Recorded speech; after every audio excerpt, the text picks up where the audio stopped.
13 embarrassing questions. Who overthinks everything? Who showers less? Who is always eating? Who has a nicer butt? Who is more possessive? 5 years ago, Nita watched her mother lose both legs in a domestic violence attack. Her mother survived, but she would never walk again. And it hurt me more because it's a domestic violence case. My mama lost her legs 5 years ago to a domestic violence case. So she'll never be able to walk again. And to see my cousin go through the same thing and she not make it out, it's hard. Well, on the 21st, it was my birthday. And she called me, she wished me happy birthday. It was like, normal, whatever. We was laughing, joking. And then she just said, like, sister, I feel like I'm finna die. So I was like, girl, whatever, brushed it off or whatever, not thinking that's really how she was feeling. Like, I guess she was feeling her death. Jasmine laughed it off. How could she know?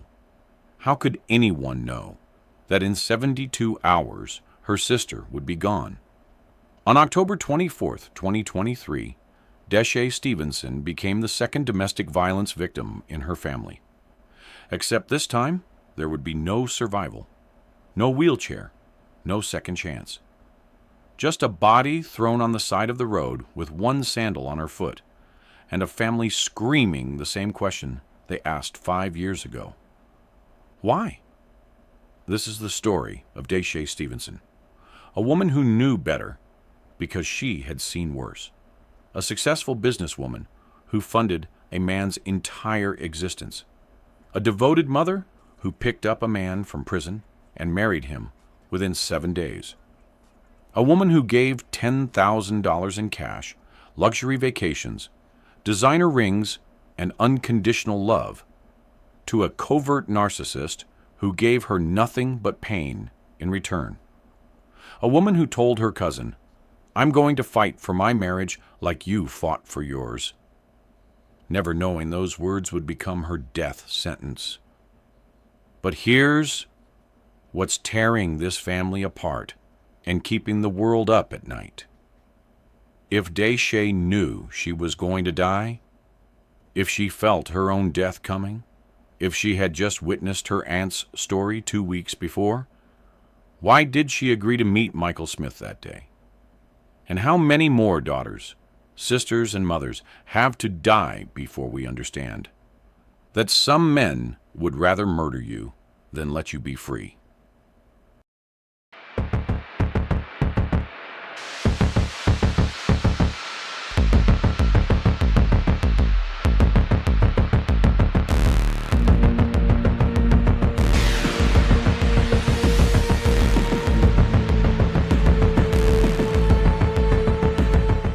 Born on November 16, 1988, Deshae grew up in a close-knit family right here in Dallas, Texas, where she was showered with love and attention.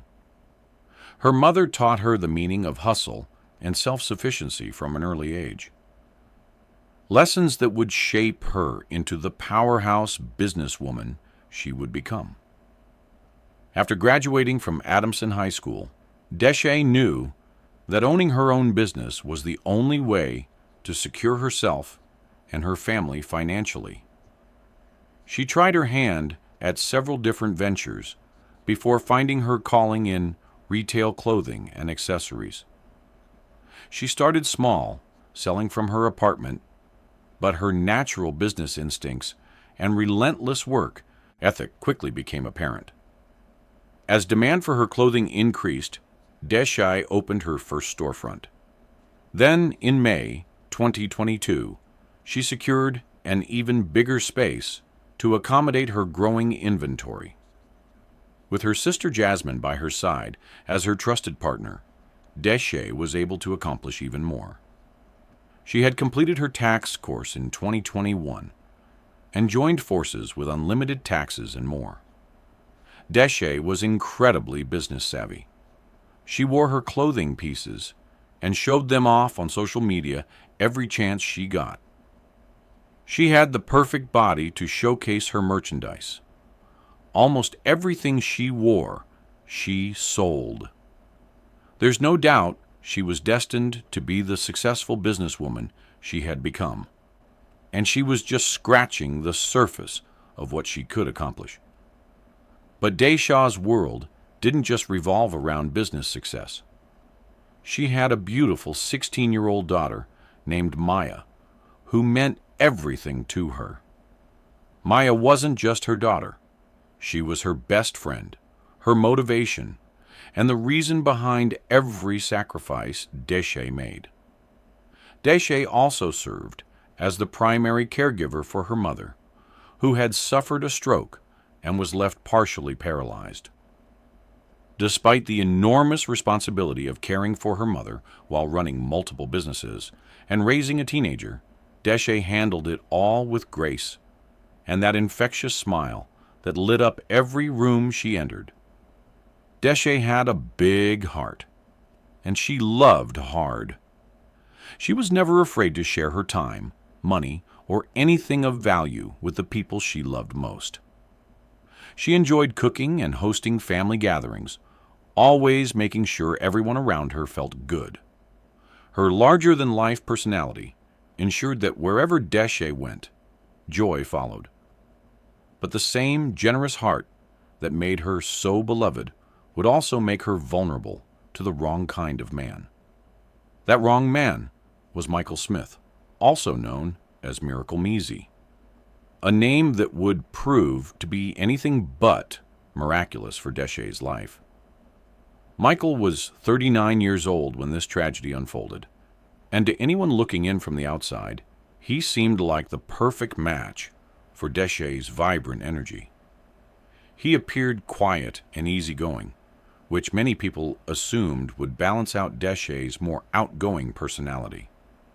But what they didn't understand was that they were witnessing a masterclass in covert, narcissistic manipulation. Michael had a very troubled childhood. He revealed that he didn't have a stable, secure home and had been forced to take care of himself from an incredibly young age. We can only imagine what this child went through, being in the streets trying to hustle and survive at such a tender age. The streets and the unstable home environment shaped him into what mental health professionals call a covert narcissist. Someone who appears vulnerable and humble on the surface, but is actually manipulative, controlling, and completely incapable of genuine love. While Michael's childhood trauma explains his behavior, it does not excuse what he would eventually do to Deshae. Deshae met and fell in love with Michael a few years back and was genuinely looking forward to spending forever with him. She believed she had found her soulmate, her king, the man who would love and cherish her the way she deserved. However, in 2016, Michael got into some serious trouble with the law and was arrested, charged, convicted, and sentenced to 5 years in prison. This put Deshae's dreams of forever on hold, but it didn't diminish her loyalty one bit. While Michael sat behind bars, Deshae became the epitome of a ride-or-die woman. She stood by him throughout his entire prison sentence, visiting him as often as the system would allow, sending him money, writing letters, and keeping their connection alive, despite the steel bars and concrete walls between them. Most women would have moved on, but Deshae's heart was invested, and she believed that true love meant standing by your partner through anything. As soon as Michael was due to get out on May 17, 2021, Deshae was right there at the prison gates, ready to pick him up and start their new life together. Girl, I ain't you saw you could tell you know. Yeah, man. period. Big red, my tree. I didn't got my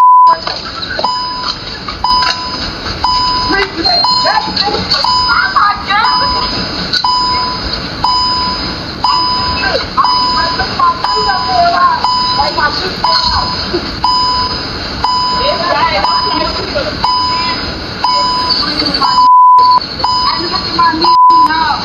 this what they been waiting on, ain't it?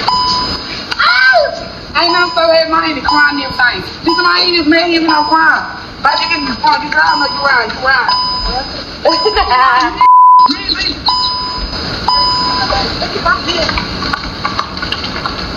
I know what you did, show them out. I've got a long way to go to play, right?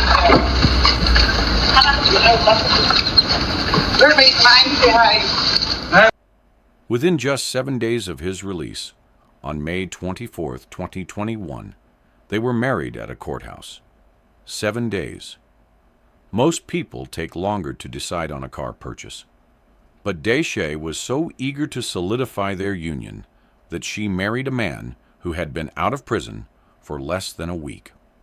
Later, on September 11, 2022, she funded and organized an elaborate wedding ceremony that Michael himself described as a luxury wedding. She paid for everything: the venue, the food, the decorations, his clothes, his shoes, even the rings on their fingers. Deshae was completely smitten by Michael. Her social media posts revealed just how deeply she had fallen. But here's where the story takes a disturbing turn. Deshae didn't think she deserved him. She actually believed she was ugly and that he was too handsome for her. This self-doubt became the foundation upon which Michael would build his psychological control over her. She posted on social media, "Screaming happy birthday to my husband Meezy. I don't know what I did so great to end up with such a handsome gift from God like you. I love you like I never loved somebody. I've experienced things that I never even imagined life would bring me. And every day I look forward to forever. No relationship is perfect, but you are perfect to me and for me. Your love makes me want to love you better. Your thought process elevates my thinking. You are my everything. Thank you for making me your wife. I truly am the luckiest woman in the world. Happy birthday, my love." This wasn't just love. This was worship. And Michael knew exactly how to exploit it. Since the day Deshae met Michael, her entire world began to revolve around him. She involved him in everything she did, even taking him along on what should have been private mommy-daughter time with Maya. Deshae did everything for her husband, and Michael became completely comfortable being dependent on her success, her money, and her devotion. She even bought herself a house specifically to get her daughter out the hood, but she timed the purchase to ensure Michael would be comfortable when he was released from prison. In the hood, we're really living like that. We're not in the hood. We're really living like that. Thank y'all so much. It's the kitchen area for me. Don't mind my brother in Big Mook. But I got me my new house today. Almost 1,700 square feet, three bedroom, 2 bathroom, 2 car garage, all brick home, period. Leave me alone. I'm doing other shit right now. Coming up next will be my shop, so stay tuned. I will be giving me a shop next. Yes, Brittany cooks. I got to let y'all know when the barbecue, because y'all know I love to cook and I love family gatherings. So it's lit. It's lit. Me and my room right here. My little girl room will be over there, and it's another room. No, that's going to make up that to be knit room. Yes, jacuzzi tub for me and my nigga. Period. His and her sink. Period. Y'all just don't know how happy I am right now. Like, oh my God. Like, y'all, this shit can't be real. Like, open that up, Big Mook. Cause you know we lighting the fireplace. Yes.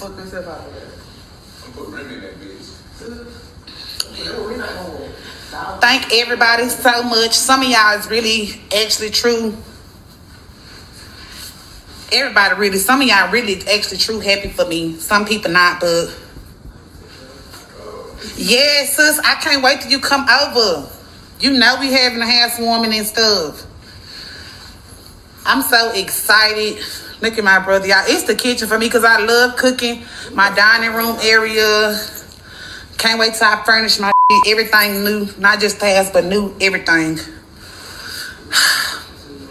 I'm so excited. Y'all just don't know, right, brother? We finna load up groceries in here. Talk. Let me let the garage down. Could y'all see that Challenger parked out there? You know, in my driveway. 2-car garage. Leave me alone. Yes. Look at me, look what I'm trying to show half of the house.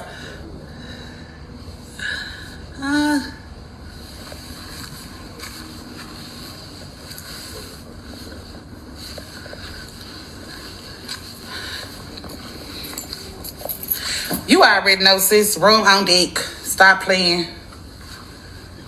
Stop playing, you know, on deck, sis.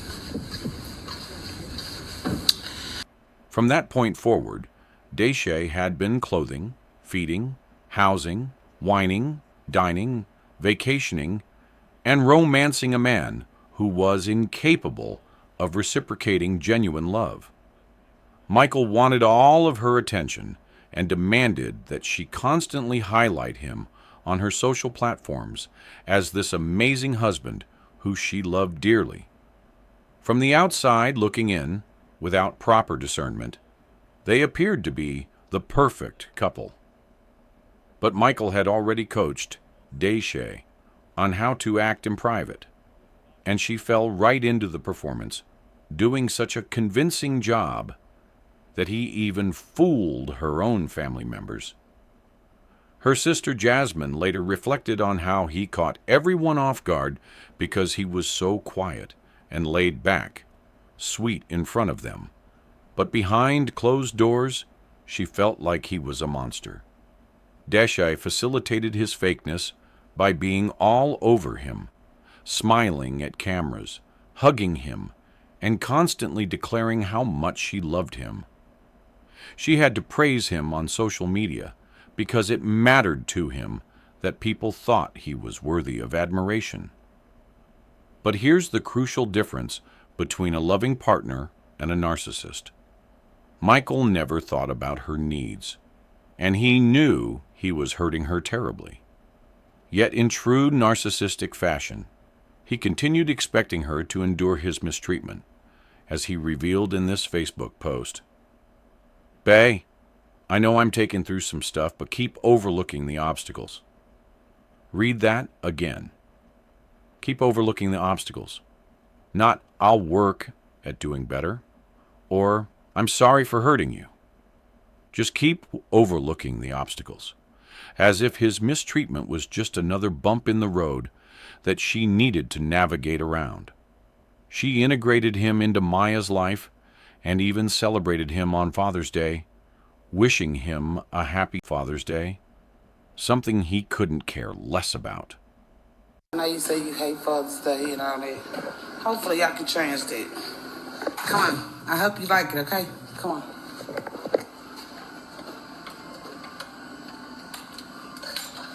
Okay, go Mike.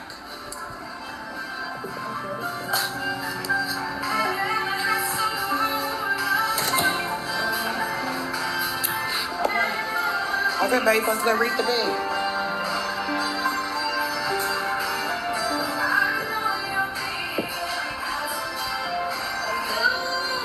Okay, what do you say? Deshae continued to praise Michael on social media, showing him she was still completely devoted and reassuring him that he was her lifetime partner. On Valentine's Day, she declared him the world's greatest husband and the best man any woman could ask for. She took him on an expensive vacation to Jamaica for his birthday. And again, she showered him with praise and money. Happy birthday. Happy birthday, huh? You should have stayed over there, shit. Yes, brother. That's right, B. Thank you, my really. Yes, y'all. I think I got good service. Happy birthday, baby. Here you go. I got you a Bible for your birthday, baby. You gotta keep God first, baby. This wasn't just generosity. This was a woman desperately trying to buy love from a man who was incapable of giving it. But this one-sided love was not sustainable. And eventually, Deshae reached her breaking point. Her Facebook posts began to tell a different story. She wrote, "I'm mentally at a place where I can't afford to freely give anymore. Meaning, if I love you, I need for you to love me back. If I care about you, I need for you to care about me too. If I sacrifice for you, I need sacrifices in return. If I protect you, I need to be protected as well. My mental capacity won't allow me to keep pouring from an empty cup. I can't afford to accept one-sided love and energy anymore. We all deserve to be poured into as we pour into others." Then came another post. "You all got to stop thinking all your blessings coming from God. The devil will bless you too." 5 days before she was murdered, Deshae posted something that sounded like she was under attack, like she was being accused of cheating and needed to defend herself. "If anybody know me or done be around hanging with me, they know I'm faithful as heck when it comes to my marriage and my relationship. I don't cheat. I don't talk to other men. I don't text other men. I don't flirt with other men. I don't even lead men on to even think they have a chance with me. I never and will never have my husband out here looking like no fool. Because when I'm with somebody, I'm with that one man. Why would I risk my steak for some shrimp?" Deshae had told Michael a couple of times before that she wanted a divorce, that she wanted out. But he had manipulated her into staying. This time was different. This time, she was adamant that she was done with him. She finally realized that Michael was never going to change, and she didn't want to live that way anymore, constantly giving, and receiving nothing in return. Deshae was up-leveling herself financially and making positive changes to other areas of her life. And staying with Michael was actively hindering her growth. She was tired of him taking over her life, telling her what to do, what not to do, where to go, where not to go, who to associate with, and who not to associate with. She was tired of him accusing her of cheating when he was the one being unfaithful. She was exhausted from pouring everything into him, while he poured nothing back into her. But Michael wasn't having it. He expected Deshae to stay with him forever, or until he decided when their relationship would end, because he knew that she loved him deeply. All good things must come to an end when there are two people involved and only one is benefiting. Deshae had to tread lightly during this period because Michael was the main recipient of her greatness in every possible way. Why would he want to let her go? Why would he want to let her be that source of love, money, and devotion to someone else? In his twisted mind, he'd rather she be dead than allow someone else to benefit from all that she had to offer. On Sunday, October 22nd, Deshae told Jasmine that Michael was tripping and trying to love her and Maya, claiming she was trying to set him up, that there were Facebook people watching. His behavior was becoming more erratic, more dangerous. On Monday, October 23rd, Jasmine tried to reach Deshae, She called and FaceTimed, but never got a response. She thought it was normal, that Deshae was just busy with her life and would call back. But it wasn't normal. Because on October 24th, 2023, after days of arguing about the divorce, Michael told Deshae to meet him at his father's housing complex so they could talk about it. But his real intention was to ask her one more time if she was really going to leave him before taking her life if her answer was yes. He had been using PCP in the moments before asking her to meet him because that was how he coped with anything serious he had to deal with. Deshae was hesitant to meet up with him, but narcissists are incredibly convincing. And considering the love she still had for him, she made the fatal decision to give him one last chance. Upon arriving at the housing complex, surveillance footage showed Deshae getting out of her car and going into Michael's vehicle. He immediately started begging her not to leave him, making the same empty promises he had made in previous months whenever she mentioned divorce. But Deshae was done with the marriage at this point and wanted out for her own sanity and for Maya's sake. When she said yes, she was leaving him, Michael began to drive away from the housing complex. Deshae was instantly worried, asking him where they were going, but he didn't answer. As soon as he was away from people, on a lonely stretch of road where no one could see or hear, he pulled his gun, put it to her chest, and shot her. Then he pulled over and threw her out of the car with only one sandal on her foot, not realizing that the other sandal had been left behind in his vehicle, evidence that would later help convict him. After murdering his wife, Michael drove home, parked his car, and went for a casual walk, as if nothing had happened. Meanwhile, Maya was desperately trying to reach her mother. Deshae had dropped her off at her grandaunt's house earlier that day and was supposed to pick her up that afternoon.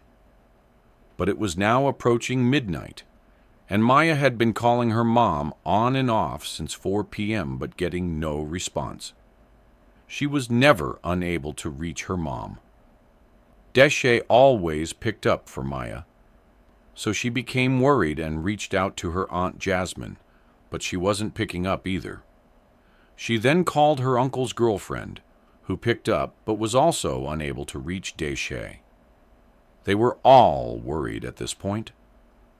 Monday night, my niece called me around 12 something, and I was asleep. I was hearing my phone, I was hearing Facebook Messenger, and it was like it was just in my dream, but as I kept hearing it, I eventually woke up, and it was my brother's girlfriend saying that my niece haven't heard from her since 4. She was stranded at my auntie's house, and I'm like, well, you know, I don't know. I just was like, that's not her. You know what I'm saying? Like, she never leave my niece, no matter what. She never leave my mama, no matter what. So my brother and his girlfriend came, you know, and we just started searching from 12 all the way up until, you know, we had found her that morning.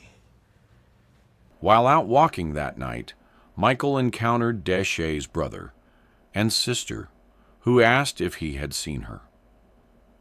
With the blood of their loved one still fresh on his hands, Michael looked them in the eyes and lied, telling them he hadn't seen Deshae and had no idea where she was. He even showed them a gun, telling them he didn't know anything, knowing he had already killed their sister. He then continued his walk and eventually ended up at his barbershop, acting completely normal, while Deshae's body lay abandoned on the side of the road. The family searched through the night. Nita, a criminal justice major, started looking for clues. They went to Michael's spot first, but it was a ghost town. Then they went to Pleasant Village, where they found Deshae's car, ducked off between other cars. Nita saw a big handprint on the driver's window and knew something was wrong. In the early morning of October 25th, within minutes of finding her car, they saw a post from Smash the Topic about a woman's body being found shot to death on the side of the road near a cemetery, just 3 minutes from where they were standing. Their worst fears were confirmed when they recognized Deshae's clothing. Their beloved daughter, sister, and mother was gone. The investigation moved quickly from that point. Authorities secured a search warrant and went to Michael's home, where they found his car in the driveway with blood on the passenger seat, a bullet shell casing, and Deshae's missing sandal. They discovered multiple weapons throughout the house, but Michael was nowhere to be found. He was eventually located and arrested at the barbershop.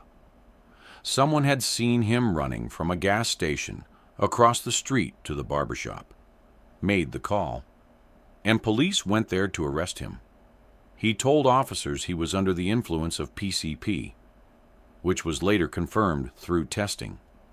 He was so full of PCP that they had to take him to the hospital. But here's what's important to understand. Michael was accustomed to using PCP. He had used it before and knew its effects. This wasn't some unexpected reaction. This was a man who chose to use a substance that he knew made him dangerous and deadly, then used that same substance as an excuse for murder. The family was left to pick up the pieces of a life cut short. Why? You could have picked her up. You could have did anything else. So why did you take her from my niece? I gotta understand. I would respect him more if he tell me why. She did everything. My sister did everything for him. It was nothing he couldn't ask her for. She did everything. She did everything in her power to show him that she loved him no matter what. Like, I just don't understand. I just want to know why. Why would you take my sister from us? Like, why? She didn't deserve that. She didn't deserve to be thrown out the car, whatever you did. Like, she didn't deserve none of that. Deshae never got to see Maya graduate high school. She never got to open her new businesses, Tax for Pearl and Money, Purses, and more, which had signs already up on Malcolm X. She never got to fulfill the dreams she had worked so hard for. Maya lost her best friend, her mother, the one person who was always there. Jasmine said it best, "You say you love my niece, bro. You can't love her. You took the only thing that she had. The only thing. Yeah, she got us, but it's nothing like her mama." Deshae's mother, already paralyzed from a stroke, lost her primary caregiver and devoted daughter. And tragically, on the same day Deshae was murdered, a baby was born into the family 12 hours later. A big hole in their family that will never be filled. The family's message to anyone watching who might be in a similar situation is clear. Get away. Love is not that deep. Love is not that serious. Especially if you have kids, just get away. Get out of the situation. I don't wish this on nobody. Nobody. Nita's words ring out with devastating truth. And she used to always tell my mama, like, I'm going to fight for my marriage like you fought for yours. I'm going to fight for mine like you fought for yours. That's what she wanted. My mama fought for hers, and she'll never walk again. My cousin fought for hers, and she gone. So it's like, I hate domestic violence. I really do. Deshae Stevenson was a woman who had everything. A thriving business, a beautiful daughter, a loving family. She was the energy in every room, the smile that lit up every gathering, the hustle that inspired everyone around her. But she made one fatal mistake.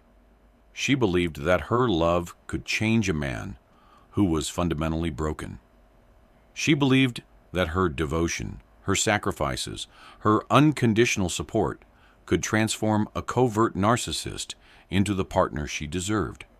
She was wrong. And the price she paid for that mistake was her life.